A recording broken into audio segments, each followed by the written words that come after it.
you know when we Starts in 10, 9, 8, 7, 6, 5, 4, 3, 2, 1.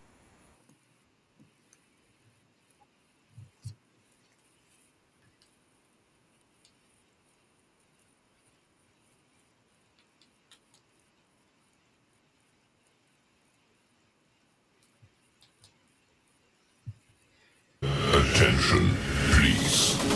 The show starts in 10, 9, 8, 7, 6, 5, 4, 3, 2, 1.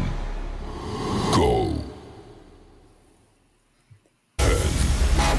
9, 8, 7, 6, 5, 4, 3, 2, 1.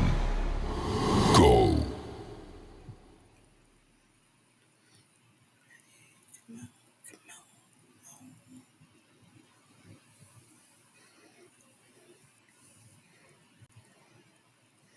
Hey everyone, it is Tuesday night and it is your girl SC Bookgal 843 and I am here with another book. So, you guys know that I love that fast type street lit, but sometimes you got to slow it down, okay? So now we're going to take it back and I'm getting looking at this cover, I'm getting a little bit of historical fiction, but I might be wrong. Okay, you guys? But I am loving the cover because the cover of this is so innocent and it's in my favorite color, brown. Y'all already know. Love the tones of brown. So I have an author whose book is soon to be released. That is such an honor to have her here before it even drops. So y'all get all the information about her book. So tonight, I'm going to bring up author Mrs.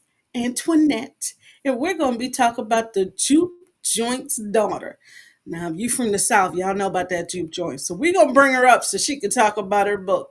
Come on up, girlie. Hello. Hey, Diva. Hi. Yeah, Hello. how are you today? I'm doing quite well. Quite well. I ran some errands. Nothing exciting. I did some editing too today for the book. But other than that, it's just been a smooth, easy day. Awesome, awesome. So we're looking at this beautiful cover, Yeah. the juke joint's daughter. Yeah. Before we get into the cover, tell us a little bit about the author. You, ma'am. So, my name is Elise Antoinette. I am just a young writer who is still finding my way in this industry, honestly. But I love to create. I love to tell stories. I love to tell stories that I feel like aren't being told enough right now in this industry, including more historical fiction. So I personally love reading just historical fiction as well. So that's what kind of made me want to write my own. You know, that's crazy because that is one genre that is like very much non-existent when it comes to African American writers. Mhm. And I work at a library, y'all. I can maybe count on my hand possibly three to four African American historical fiction. Wow. And it's crazy because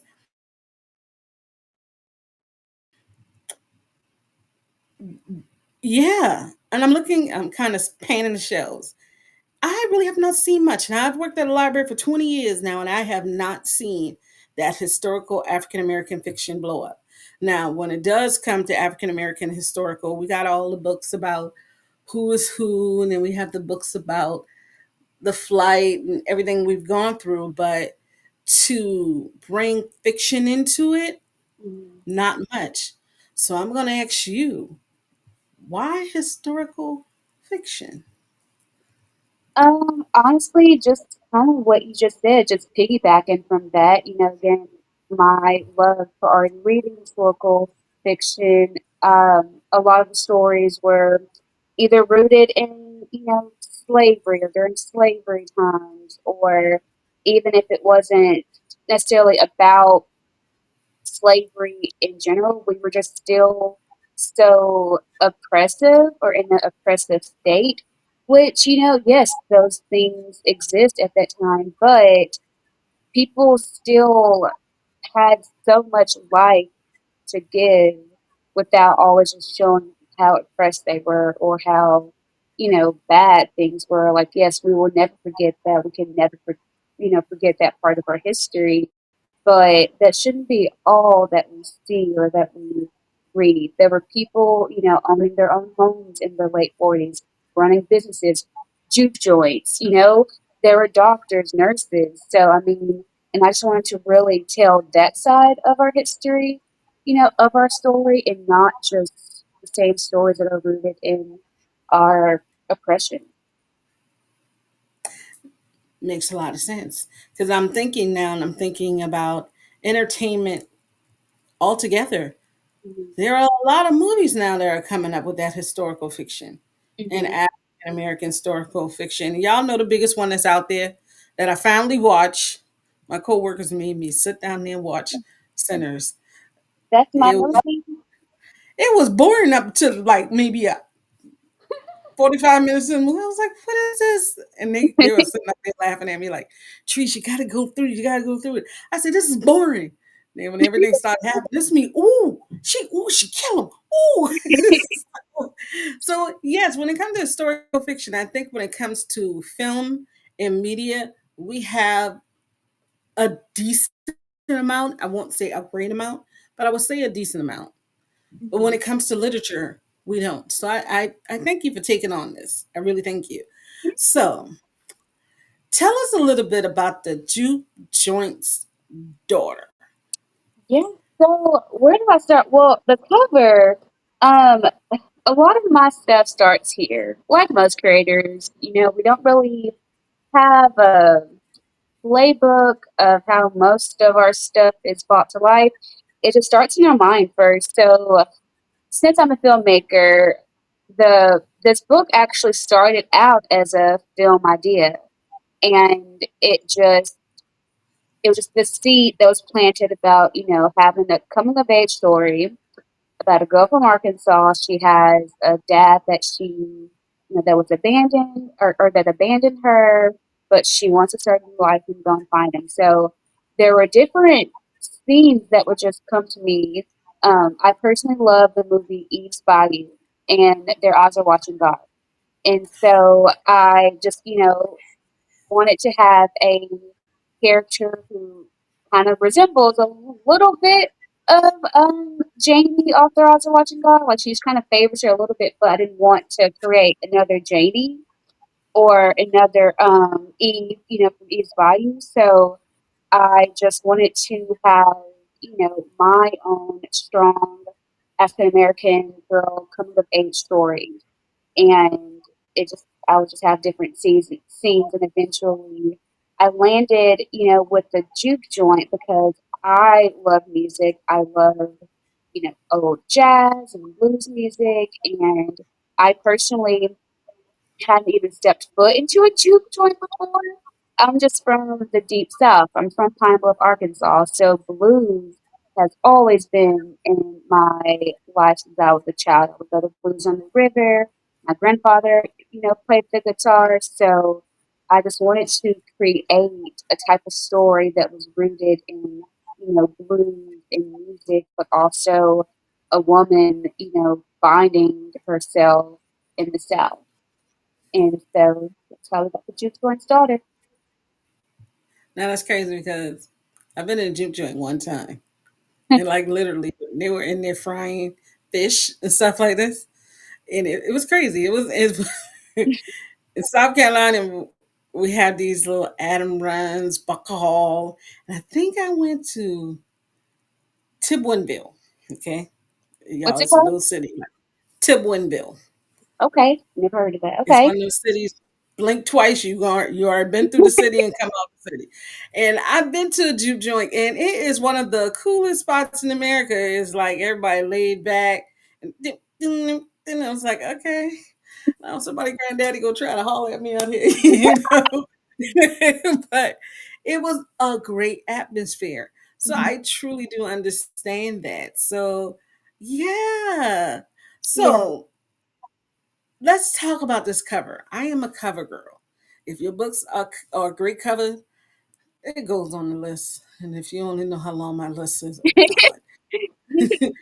How did you get the inspiration for this cover? It's beautiful. It's Thank very beautiful. you. Thank you. Well, so Ruthie, she's holding a journal. I know it kind of looks like a Bible, but it's actually a journal. And I was going so, to ask.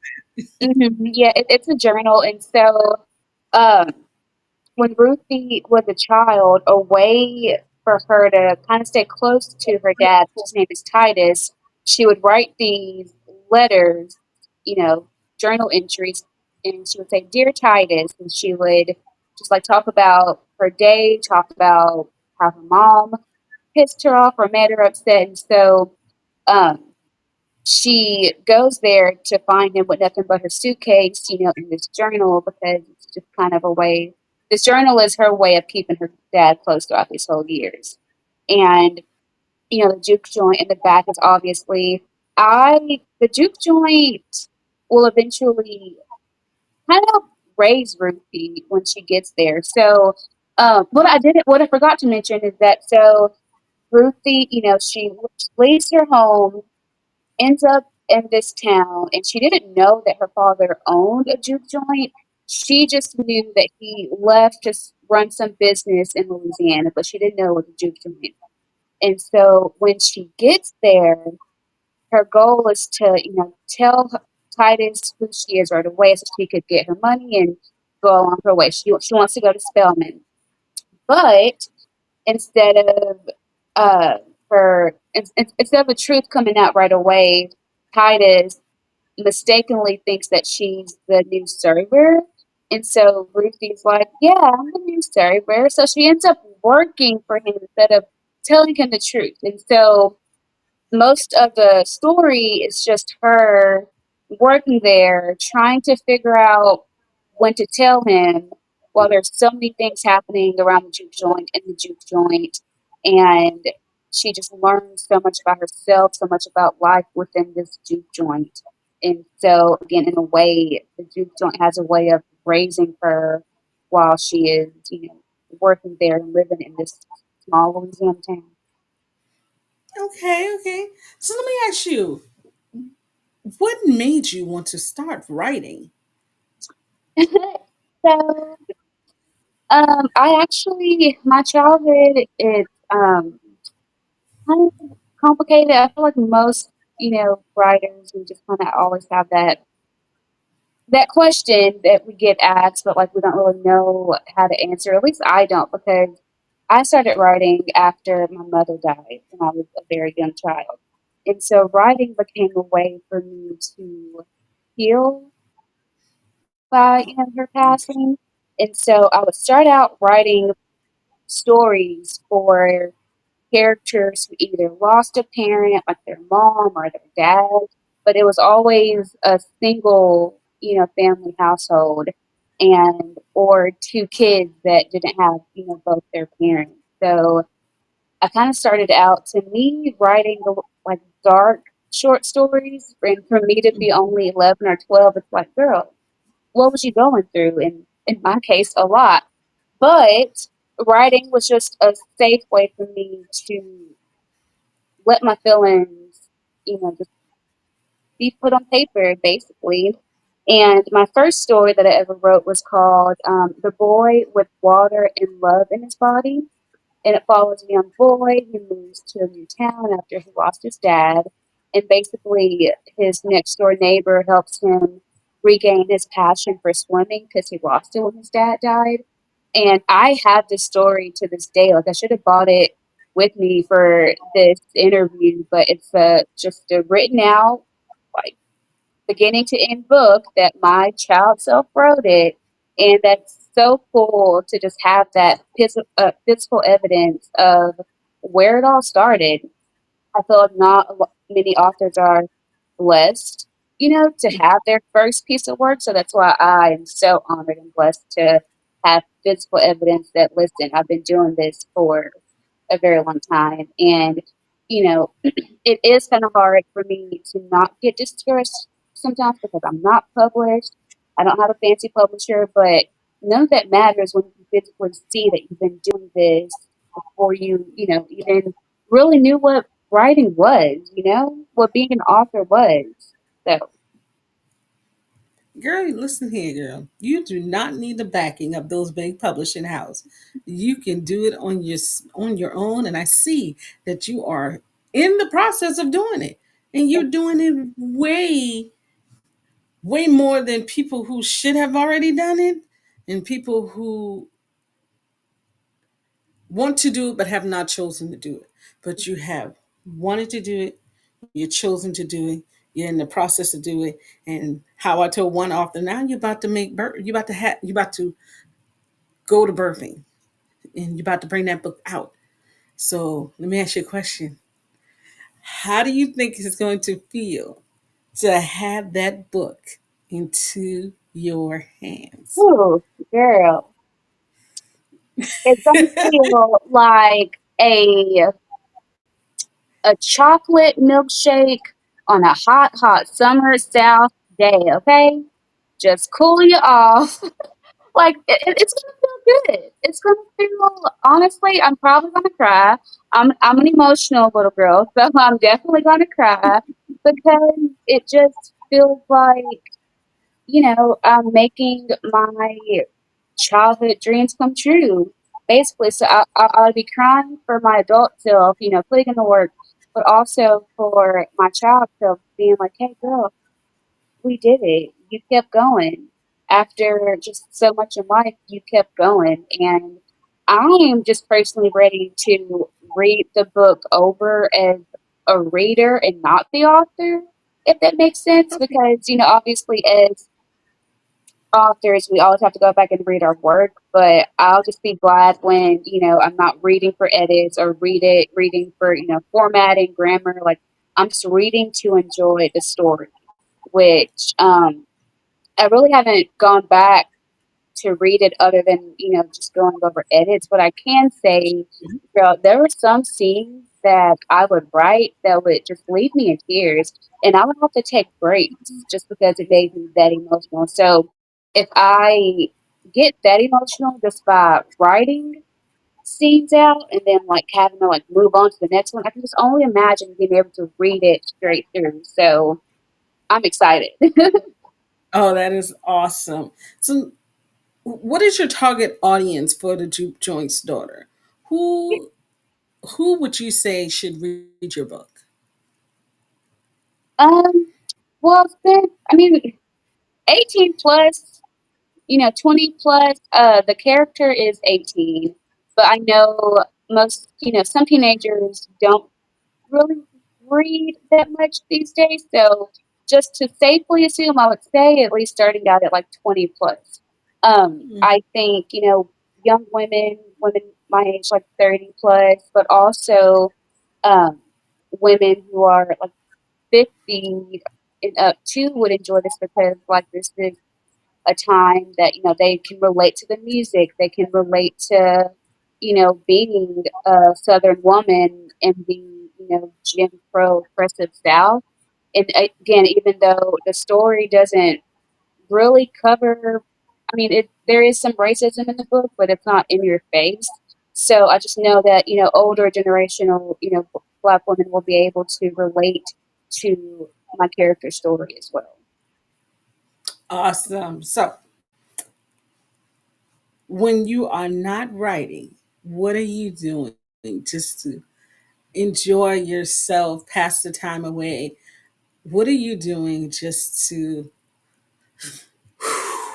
after reading such an intense scene, what do you do? I am watching a scary movie. I love movies. I love horror movies. romance movie. Um, yeah, I like watching movies. I also love horses, so I'll find a local barn or a horse farm, and I'll go and pet some horses, read to them, talk to them. Horses ground me; they're my spirit animal, and so yeah, I love being out in nature, hikes, walks. Okay. So you are really a Oh, down south girl. listen, I got my country boots by the porch, like So what is the last movie you've looked at? last movie. Ooh, ooh. I don't know because I'm really stuck on watching A Different World right now. That's like the last Hold thing it. I've watched. Did you So just say a different girl? yes, that's my show. We here. That's my That's so. please, baby, please. That's my show. So okay, so let me ask you a question. What do you think about this reboot when they bring in? Um. So I have concerns, and I have Okay, concerns because with a different. I just when they reboot anything, it's just like, okay, like, are you sure? Should we really do this? But it's just like A Different World was more than just, a show about, you know, HBCU. Like, yes, it was, but at that time, they covered so much that was happening, and they had so many um, legends on that show. And it's just like they cannot do that now because, a lot of the people have, passed on. And so it's just like, I don't think that, I mean, I support anybody's artistic, you know, journey, but I wish that they would just, instead of calling it A Different World, just make another HBCU show and just call it something else. Like, why do you have to go back and try to change what was already, great, what already worked at that time?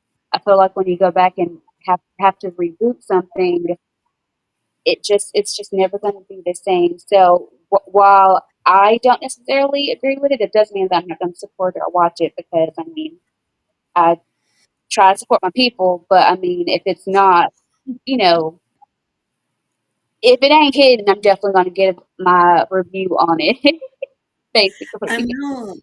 It's like when they did this Freshman of Bel Air reboot. I thought for sure it was going to be comedy, but it was dark.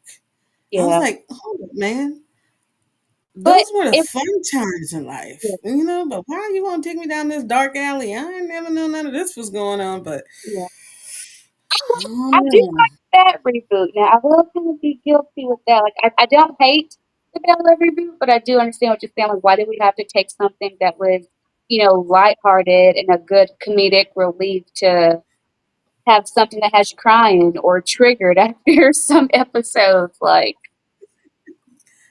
like, dag, Hillary, you were doing that. So, I understand. I am for this reboot. I am kind of afraid because now we talk about Whitney daughters. So first of all, who y'all gonna get to play her?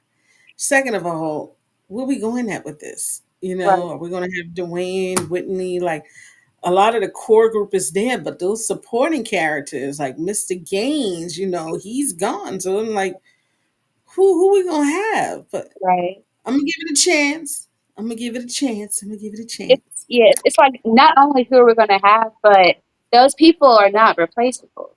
Like they're just not. So even if they, you can't do it because you can't replace greatness. There you go. You can't bring back Mr. Gaines as Samuel L. Jackson. That just does not work. Right. So so I told you behind the scenes that we have this session that's called Fun Questions. Okay, so fun question number one. Who would play your main character in the Juke Joints daughter and why? And you can only pick someone. in the 90s television era? Oh. Mhm. Mm. Yeah, that one's kind of hard. That made it hard for myself. So, like, are we saying like they are at that same age in the 90s, or like they like were we? Because They would be an actor, or I'm sorry, an actress who was very oh, okay, defined in the 90s. okay. Um. Oh my Ooh, God. that's hard. Oh, I made that one hard. I'm sorry. It's okay. 'Cause I'm trying. Um, I Maybe, don't think. maybe props are given. I know that she like the younger version of her because she could totally play someone who's like 18, 19. It's a very mature role because although Mhm. she is a child, she goes through a lot of mature things, and this is only part one of the series. So Ruthie is going to grow up. So if I had a character that I would want to see her in, every movie like one, two, and three, I think it would be Robin Givens. Okay. Okay. So, fun question two. You just had Lifetime call and they say they want to make the Juke Joint's daughter into a movie. Who would you want to co direct with you? And why did you choose that person? Uh, Spike Lee. Ooh, ooh. Why Spike Lee? I mean Malcolm X. Hello, like that one. That was a great movie. He Spike, yeah, did. Spike Lee has an amazing way of capturing the African American, you know, um, experience through different time periods. And so that's why I would totally choose him because he would help me bring that time period to life through cinema. He does, because he did a great job and did the right thing. Hmm. Then we have Malcolm X. Didn't he do good or bad hair? I cannot remember the title of that one. It was the fraternity movie, Treese. School days. School Days. Hmm. Yes. So Yep. I can see that. I can see that. Well, Lifetime enjoyed the Juke Joint's daughter. And then they call back and they say, you know what? We love that movie so much. We want to make a film about you. Who are we going to cast for you? And why did you give that person that honor? Mm. Mm. Would I be petty if I said me? No, you would be on point if you said you. Like, I don't. That means nobody can come or touch you. That you know you the best. So Lifetime is saying, you want to do it? Well, why not somebody else? Why do you want to do it yourself?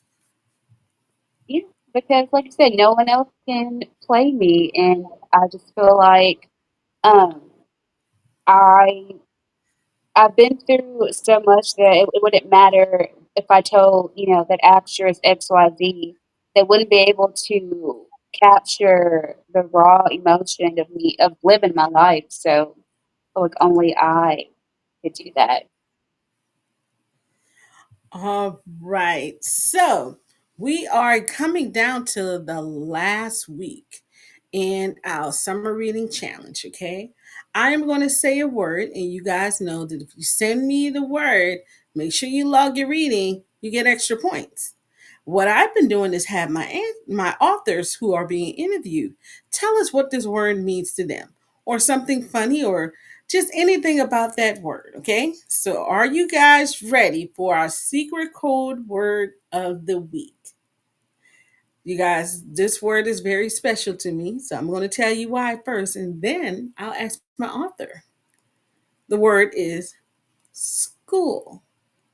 I am so honored that my baby girl is going to be graduating this year. Tomorrow is going to be her first day of fifth grade.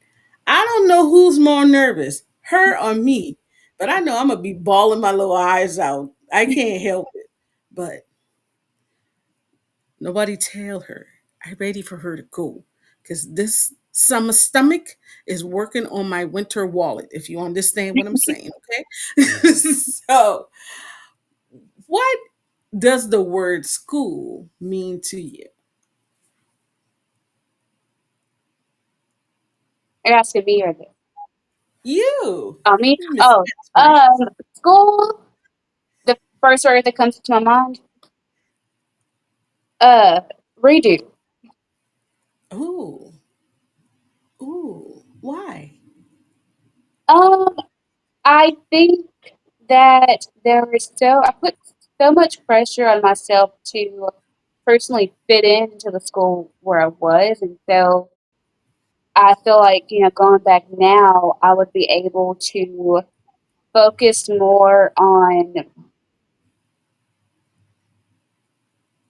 the education, which yes, that I got that, graduated cool. It was great, but I feel like I just put too much pressure on myself to fit into the social forms of school, Mm, and I would have focused more on my writing too. I stopped writing when I was in high school, so I would have, continued my writing journey and probably would have been published by now. But that's okay. But I definitely would have um, just put more focus on building Elise up as a person instead of believing what people, told me in school. If that makes sense. understandable, understandable. So we are getting down to the wire, but you gotta tell us how we can follow you, get ready for this book. Just give us the rundown. Yeah, so you can definitely follow me on most social media platforms. On Facebook, it's under It's Love She Wrote, or you can follow my personal page, Elise Antoinette, or I think it's Brittany Elise. And then on Instagram, it's XOXO L is my personal page, and the writing page is It's Love She Wrote. And then I actually have a TikTok page just for the Juke Joint's Daughter. It's at the Juke Joint's Daughter. And while I don't have any events, coming up right now because it's not released yet, I have partnered with some local juke joints. That there's like four that's left in the South, and I already got one in Mississippi that agreed to let me do a live book reading there. So just make sure that you're following me so you can, know when I have that event there, because I'm going to have a live reading at one of the last standing juke joints in America. That's huge, and I want all of y'all there. So just make sure you're following me. Oh, now I love that. That is so creative. I love that. That Thank is awesome. thank you. We would like to thank you for being with us tonight on this Tuesday night. You guys follow her right down at the bottom. You see all of her social media links to make sure that you grab your copy of The Juke Joint's Daughter once it is released. Thank you for being with us tonight. Thank You y'all. guys, I will be here Tuesday. Well, no, today is Tuesday. So I'll be here Thursday. I have another author. And y'all, this book. Who Jesus, that's all I can say. Y'all see the cover on the cover. But thank you guys. It's another Tuesday nights in the books, and I will see y'all Thursdays. To all the babies who are going back to school, that have started school, going back tomorrow, or going back the next couple of weeks, you guys, go ahead, make it do what it do. Be good, be blessed, be strong. Y'all have the backing of your community. And remember, you got this. You guys, there's no such thing as an old book because not everybody has read every book. Good night, everyone. Bye.